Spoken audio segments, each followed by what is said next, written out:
Taiwan के एक चिड़ियाघर में उस वक्त एक अजीब सूरत-ए-हाल पैदा हो गई जब एक ऐसा शख्स जिसका ज़हनी तवाज़ुन ठीक नहीं था, वो चिड़ियाघर के सिक्योरिटी गार्ड्स और एडमिनिस्ट्रेशन से बगैर इजाज़त और इनको धोखा देकर एक शेर के पिंजरे के अंदर दाखिल हो गया। और उसके बाद क्या हुआ वो आप इस वीडियो में देख सकते हैं।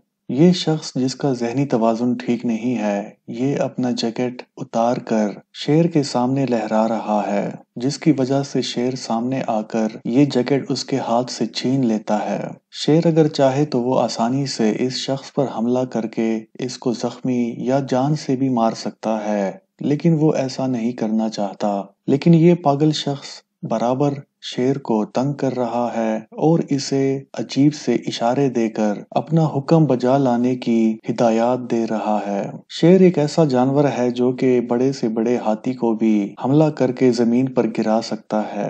जब शेर तंग आकर इस शख्स पर हमला करता है तो ये अब भागने की कोशिश कर रहा है और ये 300 पाउंड का वजनी शेर दोबारा इस पर हमला आवर हो जाता है और इसको काट भी लेता है। लेकिन फिर भी ये शख्स वहां से निकलने की कोई कोशिश नहीं करता और जंगल का बादशाह शेर वो चाहता है कि ये शख्स जल्द अज जल्द यहाँ से निकल जाए।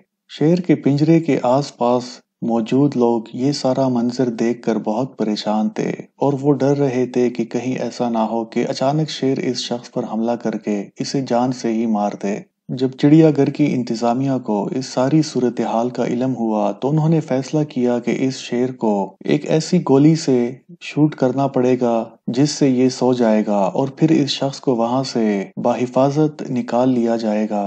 पहले फायर का निशाना खता हो जाता है और शेर मजीद गुस्से हो जाता है। दूसरी फायर पर गोली शेर को लग जाती है और ये सो जाता है। लेकिन अभी भी शेरनी इस शख्स को देख रही है और हमला करने का सोच रही है। ये शेरनी अभी भी इस शख्स के लिए एक बड़ा खतरा है। अचानक वो एक ऐसी हरकत करती है जिससे सारे लोग डर जाते हैं। अभी इस शेरनी को भगाने के लिए और इस शख्स पर हमला करने से दूर रखने के लिए इस पर पानी की तेज धार छोड़ दी जाती है। अभी चिड़ियाघर की इंतजामिया इस शख्स के साथ मुज़ाकरात कर रही है जो अभी भी शेर के साथ रहने पर बज़िद है। ये एक बहुत सख्त मुज़ाकरात हो रहे हैं, लेकिन आखिरकार ये शख्स बाहर आने पर रजामंद हो जाता है और यूं इस शख्स की जिंदगी भी बच जाती है और शेर भी। उम्मीद है ये वीडियो आपको अच्छी लगी होगी। अगर आपको ये वीडियो अच्छी लगी तो हमारे इस चैनल को जरूर सब्सक्राइब करें।